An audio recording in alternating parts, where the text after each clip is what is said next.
Let's get started here. I'll play some more music at the end of our Q&A session here at the end. Welcome, everyone. Please feel free to chime in on the chat. Make sure you're chatting with everyone when you let us know where you're calling in from. If you have any questions, please throw them in either the chat or the Q&A, and we'll be happy to answer them at the end of our session.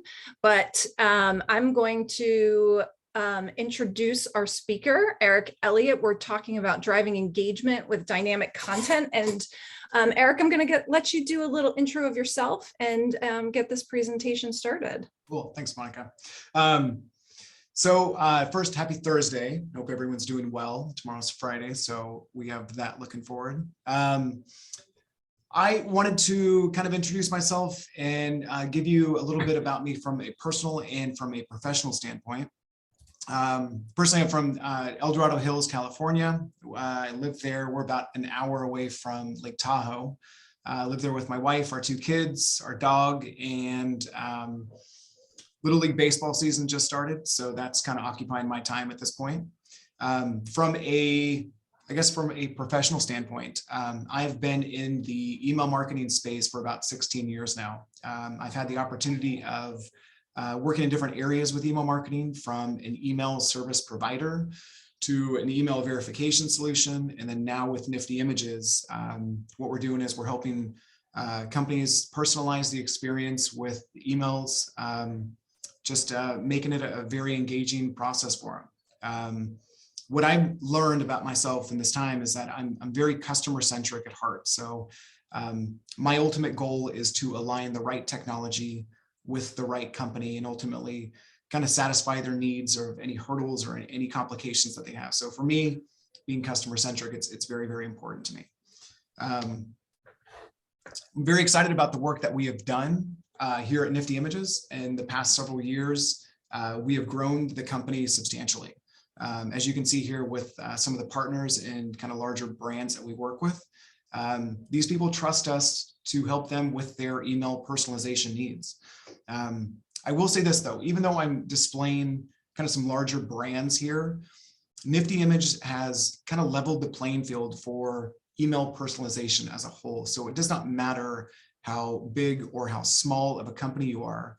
I hope you find it through this webinar to see how easy it is to go into the system and then create an experience for your clients that is personalized at scale. And awesome. Yeah. So if you are not a current customer of Influence, or even if you are, you may not know a little bit about Influence. So some of the things that we bring to the table are, when you're a customer with us, you've got unlimited sends and up to 100 users with that account. You also have the ability to create an unlimited number of landing pages and forms. We also have an integration with email and assets, so you can do your pre-flight testing right in our application. And we actually give a custom designed email template to every one of our customers when they sign up with us with your brand colors. And of course, we offer countdown timers in the application. So that's one of the reasons we're here today, is to talk with Eric about Nifty Images and these wonderful countdown timers. So Eric, back to you. Absolutely. So again, countdown timers. It's not necessarily a new concept, and a lot of people here have probably been familiar with countdown timers. Either you've seen them, you know about them, you've even used them.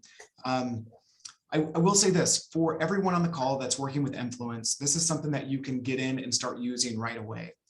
For the folks on the call that maybe are not taking advantage of this feature, I would highly encourage you to connect with your rep over there and discuss different creative ways that you can get these countdown timers and then put them into your campaigns to drive traffic, to increase urgency. Something to note right away with countdown timers is that they do a great job motivating your customer base to take action. They create urgency. And ultimately, urgency is what you want that drives customers to act. And what we have here are 3 different ways, these 3 bullet points on different ways that you can create urgency. And the first is going to be the fear of missing out. It's FOMO. It's something inherently designed into all of us. And this term is used loosely, but it still holds true. People don't want to miss out on an opportunity when it presents itself. And I know that I, from a personal standpoint, can attest to this. Last Black Friday, there's a company called Solo Stove that sell these portable fire pits, and I felt they were grossly overpriced. When they threw out their countdown timer, it had a 50% off coupon on it, and I immediately made that purchase. True story. Didn't ask my wife for approval and made that purchase. I didn't want to miss an opportunity to not get 50% off this sale is special. And how much is your wife now appreciating that Solo Stove? She stays warm and she eats s'mores, so she enjoys it. The kids love it too. It's great. So again, it's something that I've had an eye on for, in this case, for a year, and that one timer with a 50% offer made me act. Mm-hmm. So the next thing we're going to see is last chance. If people feel that it's the last chance to take advantage of a sale or a special, it's going to cause them to act. It's going to cause them to engage. So if you could think about ways that you can present a product or a service that it's the last chance for someone to take advantage of, that's a great way to include a countdown timer into your campaigns. And the last thing that I listed here that I feel it's interesting and very important is scarcity increases the perceived value. So if people feel that there are fewer and fewer of something, insert something, whether it's a product or a service, it's going to cause them to act and to engage. So these are just some ideas that are ways that you can, create urgency and get your customers to act with your campaigns by putting a countdown timer in. And stats prove this works. So emails with urgency see a 14% higher click to open rate and twice as high transaction rate compared to marketing emails without a sense of urgency. And to work, just to prove my worth is weight, it's weight in gold. Camping World, a client of ours, was able to see an open rate by 15% and clicks by 5% using nifty images. That's incredible. Yeah, it's actually one of our big success stories. Now the question is, how do you motivate with a timer, right? There's going to be different use cases for everyone. So I would challenge you all internally to look inward, to have discussions with your team and figure out what really helps you motivate. But now with timers, so sales and incentives are one to start off with. They're easy ones, low hanging fruit. And then you have events like Black Friday, Cyber Monday, any holiday you could think of, or birthdays, and creatively other seasonal events that you can put a timer in to motivate your audience. Sales and offers, those are easy ones that you can use to motivate. And then one thing that I find interesting is moving inventory. We're changing seasons from winter now into spring and summer. If you're selling a product or even a service, what is it maybe that's going to be sitting on the shelves that are going to be dormant that you can take and that you maybe could put a timer in to get those products off your shelves? Now, the next one, we can get creative with it. So think outside the box. So maybe we don't send a timer to everyone, but maybe you want to send a timer to your loyal members and loyal customers, those who are promoting you socially, or that are spending more money than your average customer, or maybe that have more points than your average customer. This is a great way that you can reward them for their loyalty and give them a timer that maybe gives them a deal that you're not going to give to the average customer in your database. And then the last one I threw on here is flash sales. This is great if you have just a, if you're looking for something to spice up your campaign a little bit. Maybe it's a Friday or a weekend sale, something where you want to get an uptick in traffic, but maybe you don't know what it is. It could be a sale or on a specific product or item or a service, anything that's a short amount of time that can really excite your customers to get them to act. Flash sales are a great way to do that. What we're going to do now is we're going to look at some different examples of nifty image customers that have used different timers in various sort of ways. With Adidas, the first thing we're going to see is the timer at the top of the email. And this is a flash sale. It's 24 hours to receive 30% off. With the Alamo Theaters, I chose this one just because I thought the design was kind of cool. You can get a $10 snack pass on a $50 order. Nothing too spectacular, but again, by putting that timer in at the top of the email really grabs that reader's attention. And then the last thing we're going to see here in this one is going to be from Ghost Recon. It's just a game. And what I feel that what they've done is that they're moving inventory here, 67% off for a limited time offer. And again, they've done a good job with the timer in a different color. It really takes your eye and pulls it in and grabs your attention. Two other ones that we're going to see here are going to be from Ollie's. They're just a large retail merchandise store, and they did a Valentine's sale of 15% off. I chose this one because it's just a really cool looking timer. Their design team came in and did a good job, really kind of making this timer stand out and look nice. And the next one we have here is going to be, you can save for 6 months, 0 interest and 0 payments. We're going to see that we have the timer down there at the bottom. And all of these that we've seen so far are going to create some sense of urgency, whether it's the fear of missing out, whether it's a last chance deal, or whether it's scarcity is perceived as, you know, something that's not going to be around for a while. Pro Cruises, I chose this one just because it's a cool looking timer. You can see it's nothing special here.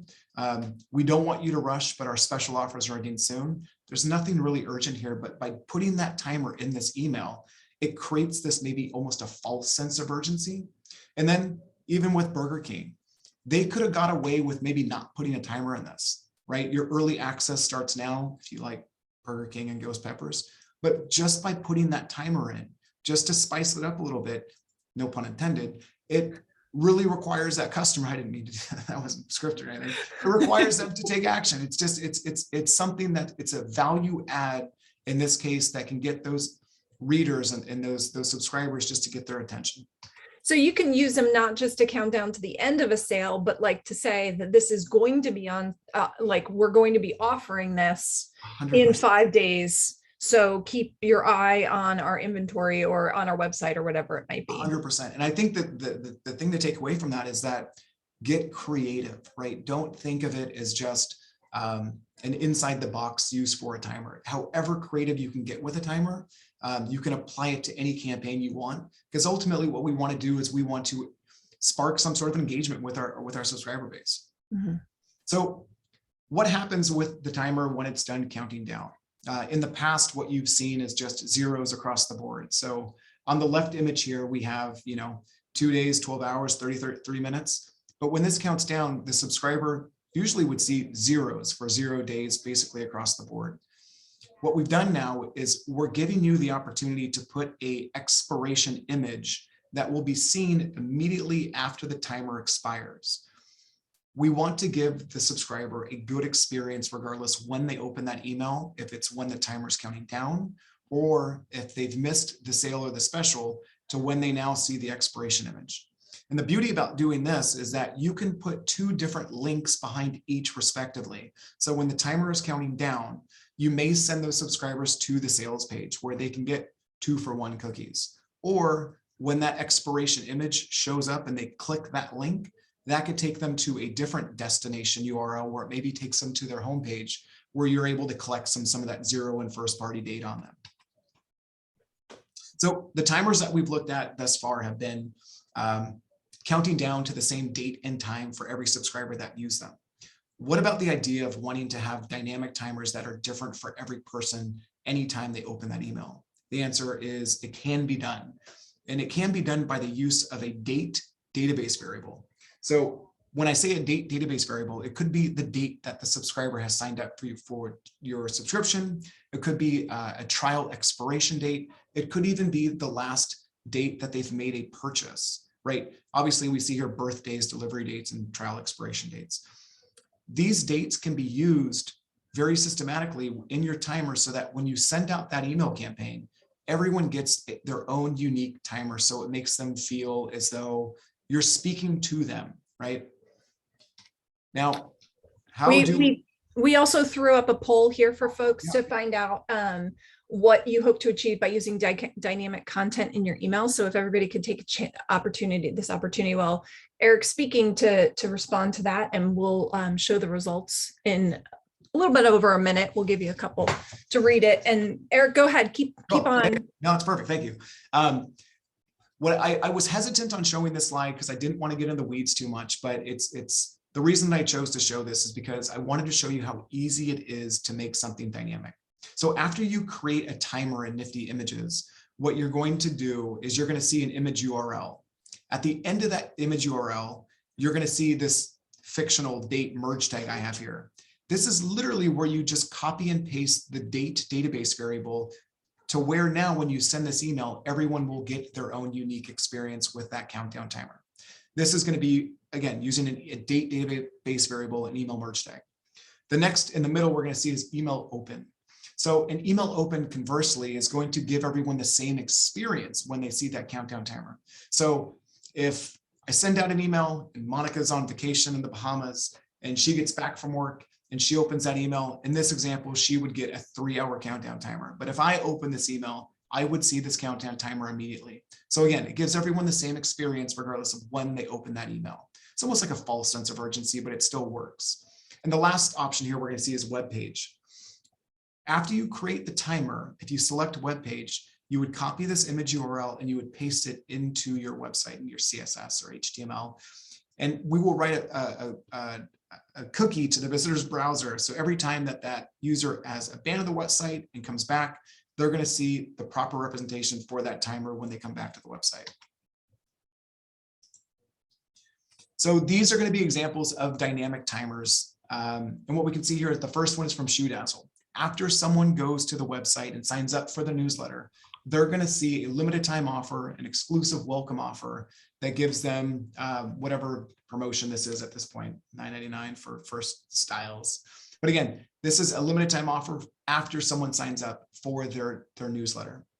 With the next one with Nickelodeon, we're using the child's birth date and they're counting down to that birth date so that when the birth date happens, Paw Patrol will literally call the parent and wish the child a happy birthday, which is pretty cool. And the next two that we see here, pretty much the same. They're going to be dynamic to the traveler's date when it's time to travel. So you can see here that if someone has purchased a flight, the email that they receive will count down specifically to that person to when they need to board their flight or to be wherever they need to be. This could be for hotel stays too, car rentals, anything that could be dynamic for each person.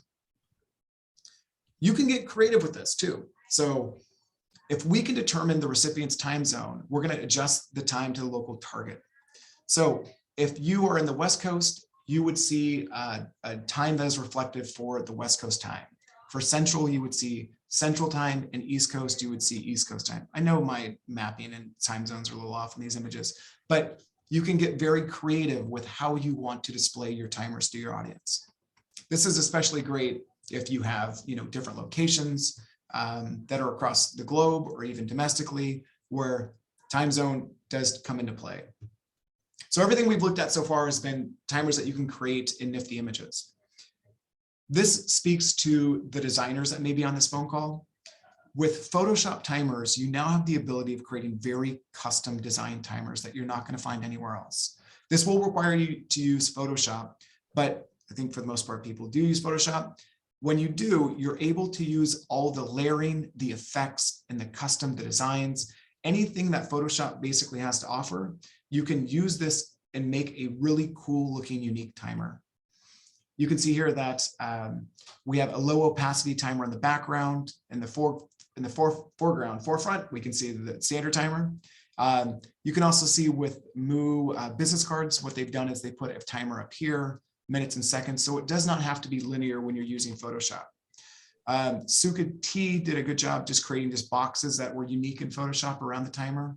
And then with really good emails, you can see that the positioning of the days, the hours, the minutes, and the seconds are not all linear. And it's also layered too with this percentage sign. So again, using Photoshop, you can make some really unique custom timers that are really going to wow your audience. So that's kind of it for timers at this point. Moving over and shifting gears into personalizing the experience using variables. When I talk about variables, these are variables that you already have in Influence. So if you think about the data that you have, now think about how you can activate that data and then make it personalized for every person at the moment they open the email. So you can use different fonts, skews, and tilts. And the examples that we're going to see here, we're just using first name, something basic. I say basic, but when someone sees their name in a good looking image, it really draws their attention and it brings that reader in to see exactly what that message is going to be about. We can see here with Philip and Lorraine, the first thing they do as any person is you look and see your name, and that really makes it feel as though it's more of essentially it's a conversation instead of communication. With this on the left, You can see my mouse, but Benjamin's name is above the fold. It's up top of the image here. We can also see we took his first and last name, put it on the locker, and we can see the last name on the jersey. Really 3 super simple ways that you can really speak to that reader and bring them in so they're more engaged with the message. Again, just using first and last name in this example. We're using Michael here just to really make it stand out and pop. And then with 511 Tactical, they're just using a first name to excite the customer, to get them to bring back to the grind. And then with Manscaped, you can see we tilted a little bit with their name Jeffrey on the credit card here. Samsung just used first name in the top of the image, and then an English Premier Soccer team is using a last name on the back of a jersey, wishing you happy birthday. Really simple ways that you can use data that you already have, incorporate it into the image, and draw that reader in. So what we've done is we've looked at really just first and last names, but like I said, it can be any variable that you have. So loyalty points, interest, reward status, points, all the variables that you have, think about the different creative ways that you can use that inside of an image. In this example with Sleep Number, we can see Jane's first name, we can see her points, we can see a percentage of the inner circle, how many referrals she's had, and then how much money she's obtained over the year. And actually 2018, we need to probably update, get a new one. But again, really simple stuff. It's a very good looking image. It's simple and it pulls in data that's relevant to Jane. Right, which one of the things that we noticed in our personalization report is the more that you can personalize this kind of stuff in your emails, the more engaged and the more people will feel like you really care about them as a person rather than just sending them an email to try and sell them something. So these loyalty emails are a really great example, Eric. Thank you. It's really creating, like I said, it's creating a sense of conversation instead of just communication. Yeah. Again, we're pulling in points here. It's just simple database variables that are in this account that we're using to personalize this experience for this user. This one is kind of unique in the sense that what Flickr is doing is they're pulling in an image URL. So you can see Jeffrey's name, Jeffrey Smith, is personalized up here with his image. So every person that has a photo would see their own photo.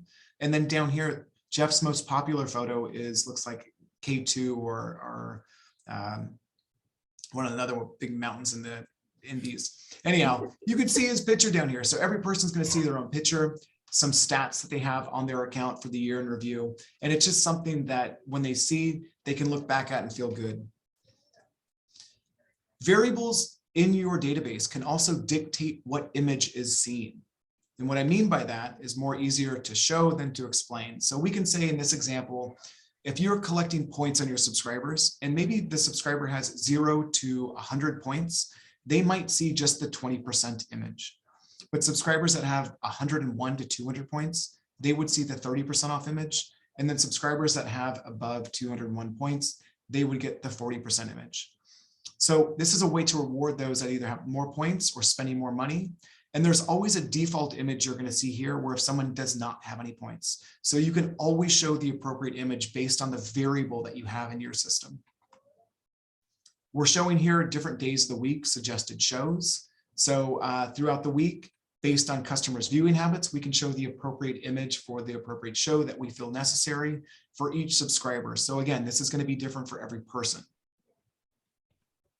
And then what we have here is we have the personalized name, and then the background image will change based on the user's previous bets or betting habits. So again, just some really easy creative ways that we're able to access data that already lives in influence that we can personalize and have just a really good, unique experience for every subscriber. The last thing we're going to see here is live weather. And before I talk about live weather, I want to hit home on two things. We can activate data. So all the data that lives in influence, we can take that and then personalize. But what about the data that doesn't live in influence? That's still attainable to have using a data source or an API. And in this example here, we can say if someone opens an email and the open time temperature is less than a certain degree, maybe we have weather-related products or weather-related services or even weather-related food. If it is below 32 degrees, maybe we want to show base layer pants and a beanie. If it's above 80 degrees in Florida when you open, you may want to show sunblock and suntan. So think about, again, the data you have and the data you know. And with that, you can basically come up with a very creative and smart and genius way to send the right message to the right person really at the right time. Awesome. Well, thank you, Eric, for running through that with us. I know that there are some questions in the chat. And the first one from Megan, actually, I agree with you, Megan. The question comes in and it asks, how do the timers and live data interaction with the iOS 15 Apple MPP? So we talked about that a little bit, Eric, when we were setting this up, but I'd love for you to address that again. So something to note is that, not to deflect the question, but anyone that is not on iOS, it will show the same. What you do have the option of doing within Nifty Images is you have essentially have three options to choose from, since we know that iOS is making this just a headache for all of us marketers. What we're doing now is we're giving you the option to still continue to show the timer as is, to use a fallback image instead of a personalized GIF, which is a timer, or you can choose to use a transparent pixel. If you choose to use the timer as is, what Apple will do is Apple will cache that image at some point from when the email was sent to when the email is opened. So it may not be the most appropriate time. If you still want to show something with a time to let that person know that they have to a certain date to count down to, you can use a timestamp. So we do have a timestamp option. So you can say, this offer is valid as of to this date. So you can put a date in there. So even if Apple caches, if you choose that option, if Apple caches that image, nothing changes because you're saying they have a time or a date stamp, right?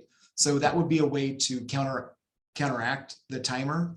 And again, if you wanted to choose to show a transparent pixel, you can, or to choose to show maybe a personalized image, you can. But until we come out with other options, those are going to be what we have, unfortunately, with Apple iOS. Awesome. Thank you, Eric. Another question came in, and this happens to me a lot. I'll open an email and I'll get up from my desk to go get a glass of water, or I get distracted by something else that's come in.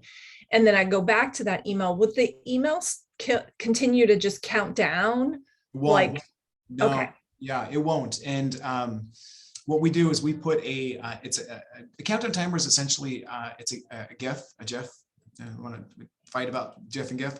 And it counts down it's 35 frames, so it'll count down for 35. It'll count down for 35 seconds, and after 35 seconds, it will reset.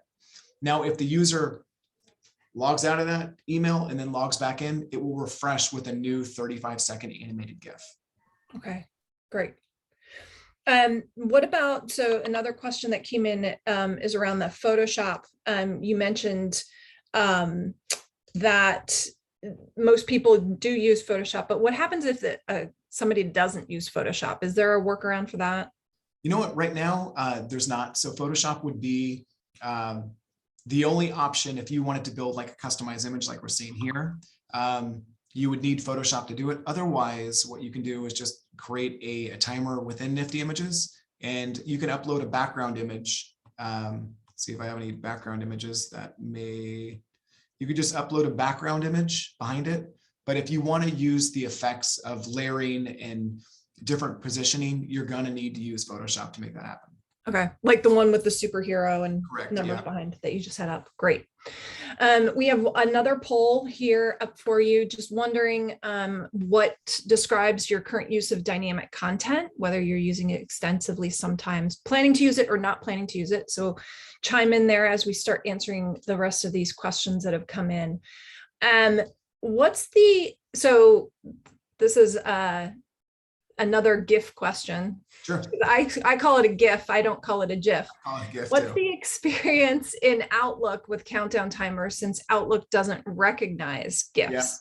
Yeah. So you have. So we acknowledge that. What will happen if a countdown timer is viewed in Outlook is it will show the appropriate time. but since it doesn't register GIFs, it will display the time that it's counting down, which is in real time. It just, it's not moving. So if you log out of Outlook and then log back in, you will see a different time. So to counter that, to make it a better experience for the subscriber, is you have the ability to create rules that say, if the viewer opens the timer in Outlook, maybe you want to show them a timestamp or a date stamp to count down to, or a personalized image. And if it's not Outlook, you can show a countdown timer. So you have options for how you want to kind of give the experience to the subscriber based on what email client they're viewing the personalized image or timer from. Awesome. So here are the results from that other poll question. One more question that we have come in. If anybody else has questions, feel free to either raise your hand and we'll bring you on here live. Type a question in the Q&A or put it into the chat box too. We are not picky about how you ask us questions. So the last one I have here is, what happens if we don't have first name? I loved that example that you had where I think it was the automobile one, and it said fill up on the side. Yeah. If you don't have a first name, you can't populate that information. So what happens in that space then? Great question. So in something like that, if that happens, you have the ability to use a fallback text. So you could say valued customer, anything that works well with the image that you're looking to display. You can basically use like a normal, merge tag option when you're addressing someone with a first name. You have the ability of using a fallback text, so you can still make it look as though the image and the name works, even though the name is not present. Awesome. Cool. I don't have any other questions here from the audience. So we're going to end this real early for everybody. Thank you everyone for joining us today. I do have some more music, so if you're interested in sticking around for a couple more theme songs around counting down, I will play those here. But again, thank you so much for joining us here. Eric, thank you so much for all of your work on this, and always enjoy chatting with you and talking about countdown timers. So you bet. Thanks, Mike. Thanks, guys. Have a great day.